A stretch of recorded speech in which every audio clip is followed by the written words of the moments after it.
Aku sangat menyarankan kalian untuk menjaga relasi ini dengan cara untuk tetap berkomunikasi. Nah, berkomunikasi ini bukan hanya terkait dengan berkomunikasi aja, tapi di sisi lain berkomunikasi yang paling penting adalah dengan cara untuk tidak berkomunikasi hanya pada saat kalian butuh saja.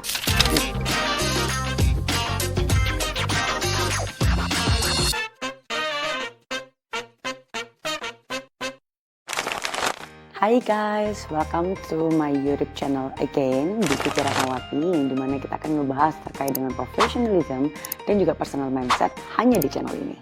Nah, pada kesempatan kali ini kita akan ngebahas terkait dengan topik yang sebenarnya masih related dikit sih dengan video aku yang sebelumnya. Mungkin teman-teman yang belum nonton bisa banget nonton di sini untuk mencapai terkait karena di sana kita ngebahas terkait dengan jaringan profesional atau kita sebut biasanya networking. Nah, di mana di video sebelumnya kita ngebahas terkait dengan bagaimana cara mencari dan bagaimana cara memanfaatkan, right? Nah, sekarang kita akan ngebahas terkait dengan bagaimana nih cara kita untuk memaintain jaringan profesional networking itu sendiri. Nah, di sini kita akan membahas terkait dengan bagaimana cara kita untuk menjaga relasi yang kita dapatkan dengan jaringan profesional atau networking itu sendiri. Karena kita tahu bahwa menjaga relasi itu sebenarnya susah-susah gampang. Karena ada banyak beberapa hal nih seperti kita menanam tanaman, di mana kita harus memberikan air, kita harus memberikan pupuk, dan kita juga harus tahu nih kapan tumbuhan atau tanaman itu membutuhkan matahari supaya mereka bisa bertumbuh dengan baik. Nah, caranya mungkin aku bisa memberikan beberapa tips and trick dari apa yang sudah aku alamin dan sudah aku lakukan juga dalam berorganisasi, komunitas, dan juga bernetworking itu sendiri. Sebelum aku akan ngebahas terkait dengan bagaimana sih cara aku dan mungkin tips and trick yang aku akan bahas, aku pengen tahu dulu nih dari teman-teman. Kira-kira bagaimana sih cara teman-teman untuk bisa menjaga relasi atau mungkin sesimpel menjaga pertemanan kalian supaya ada di fase yang cukup panjang untuk bisa kalian bawa pertemanan itu mungkin dari SD, SMP, SMA, perkuliahan, pekerjaan, dan lain-lain. Jadi kira-kira menurut teman-teman gimana nih caranya? Kalau kalian punya ide atau mungkin punya tips and trick juga, bisa banget nih tulis di kolom komentar so kita bisa berdiskusi bersama. Oke, tanpa kita berlama-lama lagi, berikan aku kesempatan untuk memberikan beberapa cara dari aku sendiri untuk kalian, and let's move to the story. Yang pertama, aku sangat menyarankan kalian untuk menjaga relasi ini dengan cara untuk tetap berkomunikasi. Nah, berkomunikasi ini bukan hanya terkait dengan berkomunikasi aja, tapi di sisi lain berkomunikasi yang paling penting adalah dengan cara untuk tidak berkomunikasi hanya pada saat kalian butuh saja. Yes, ini biasanya sering terjadi sih di organisasi, komunitas, atau mungkin networking. Di saat kita mungkin ada kepentingan profesionalism yang memang kita harus ada promo, kita harus ada memang sounding untuk beberapa kegiatan-kegiatan kita kepada teman-teman yang kita harapkan teman-teman kita untuk bisa mensupport, untuk datang atau memberikan donate, sponsor atau apapun itu. Janganlah sampai kalian hanya berkomunikasi pada saat itu aja. Yang aku harapkan dan aku biasanya lakukan untuk bisa menjaga relasi ini dengan jangka panjang ke depan, kalian tetap bisa untuk chat atau hubungi secara rutin, entah menanyakan kabar atau memberikan congratulation atau selamat untuk akan suatu hal achievement yang mereka punya atau apapun itu, atau menanyakan keluarga, menanyakan diary dari teman-teman kita apakah baik-baik saja atau tidak. Nah, dengan cara itu bukan hanya sekedar transaksional aja yang kita punya dalam satu pertemanan atau satu kegiatan komunitas atau apapun itu, tapi benar-benar adanya rasa yang muncul itu adalah rasa kepercayaan antar satu sama lain, bukan hanya dari kalian kepada teman kalian, tapi dari teman kalian juga kepada kalian. Seperti itu. Yang kedua, cobalah posisikan diri kalian menjadi pendengar yang baik dalam organisasi, komunitas, dan juga dalam bernetworking. Karena begini, ada beberapa case yang mungkin aku temui juga dalam experience aku secara real, oke?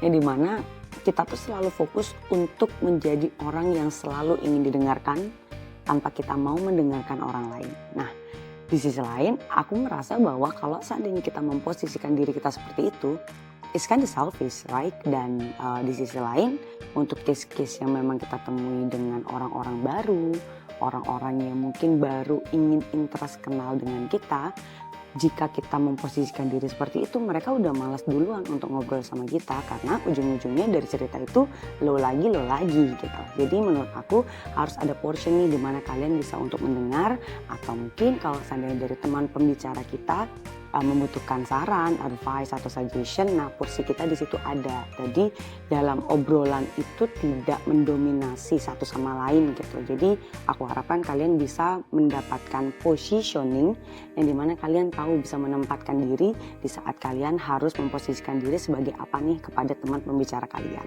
Oke, yang ketiga, aku punya poin yang dimana kita bisa memberikan support atau dukungan kepada teman kita. Again, dalam bernetworking, kita bukan hanya untuk mendapatkan feedback atau mendapatkan apa yang kita inginkan, right? Tapi di sisi lain kita harus memberikan investment tersendiri kepada teman kita. Karena bukan hanya kalian aja nih yang punya transaksional sendiri kan untuk diri kalian, tapi teman kalian juga. Because I believe some people join di beberapa komunitas, networking, event, dan lain-lain itu memiliki tujuan tersendiri. Correct me if I'm wrong.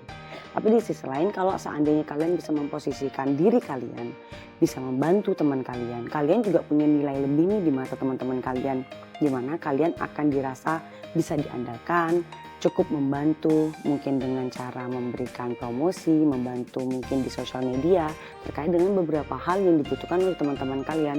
Bukan hanya itu aja, tapi di sisi lain kalian juga untuk bisa berpartisipasi dalam kegiatan yang dimiliki oleh teman kalian. Karena bentuk apresiasi kita itu dengan cara mendukung secara penuh dan berempati kepada teman kita. Jadi buat kamu, don't be selfish ya. Yang terakhir, aku punya tips and trick yang cukup aku suka dan cukup sering aku lakukan. Even aku tahu waktu yang aku bisa berikan itu nggak lama, tapi setidaknya hal ini sangat penting bisa dilakukan, yakni adalah berkoneksi secara langsung atau dengan adanya meeting in a person. Nah, meeting in a person kita tahu bahwa kita harus invest waktu. Invest waktunya bukan hanya pada saat hangout, tapi juga pada saat kita OTW, oke? Kita harus block schedule kita harus make sure schedule lain supaya tidak ada overlapping. Dan di sini aku sangat menyarankan pada saat kalian memang punya meeting in a person, kalian bawa diri kalian se-casual itu aja, nggak perlu yang benar-benar formal. Mungkin dengan bertujuan ngopi bareng, kopi darat, terus kemudian makan siang, or even dinner. Atau mungkin pada saat dinner itu kalian sudah lakukan, mungkin kalian bisa hangout chill bareng. Mungkin kalau teman-teman yang cewek lebih suka yang kayak nge-wine, atau mungkin teman-teman yang cowok lebih seneng dengan ngopi bareng, atau mungkin chilling, sunsetan atau apapun, terserah kalian, senyaman kalian dan sesuai dengan agreement apa yang kalian suka. Nah, kenapa aku sarankan adanya casual conversation dan juga casual meeting in a person ini? Karena ini sangat membantu kalian untuk punya koneksi yang jauh lebih kuat. Dan biasanya aku lakukan dengan adanya brainstorming nih. Dengan cara aku biasanya untuk menanyakan dulu nih, apa nih yang lagi trending di company-nya mereka. Atau mungkin apa nih yang lagi hyping juga di company kita. Mungkin kita bisa cari nih meeting in a person-nya atau point person-nya itu sendiri, di mana kita bisa melakukan kolaborasi. Yes, kolaborasi itu juga suatu hal yang bisa memperkuat terkait dengan relasi jaringan profesional kalian. Kenapa? Pastinya kalian sebagai business owner atau mungkin sebagai orang-orang yang sudah ada di titik yang bisa menilai apa sih win-win solution yang bisa dilakukan oleh dua orang atau dua company, ya ini adalah suatu hal yang saling menguntungkan. Pastinya hal-hal yang saling menguntungkan dan bisa kita jalankan bersama itu suatu hal yang cukup bisa membuat koneksi kita jauh lebih erat dengan pastinya adanya profitable. Mungkin dengan adanya menjalankan event bareng, atau mungkin dengan kolaborasi sponsor dan lain-lain, atau mungkin membantu terkait dengan bagaimana cara kita untuk bisa men-selling atau menambahkan revenue nih kepada perusahaan teman kita itu. Jadi dengan hal-hal yang seperti itu nih, biasanya ada beberapa brainstorming poin-poin atau ide-ide yang kalian mungkin belum pernah pikirkan, tapi ujung-ujungnya malah menciptakan suatu ide yang sangat brilian, yang dimana itu akan menguntungkan dari kedua belah pihak, yang dimana kita bisa sebut dalam proses simbiosis mutualisme. So, buat kalian semangat berkolaborasi. Dunia networking bukanlah hanya sekedar saling menguntungkan di dunia profesionalisme aja, tapi dunia networking adalah dunia yang dimana kamu bisa menempatkan diri kamu supaya kalian bisa menciptakan suatu hal yang lebih baik. So, buat kamu, happy networking ya! Nah, buat kamu jangan lupa untuk support channel ini dengan cara komen, like, share, dan subscribe supaya kalian gak ketinggalan di video-video menarik diskusi bersama lainnya bareng aku di channel ini. So, thank you everyone. Bye-bye.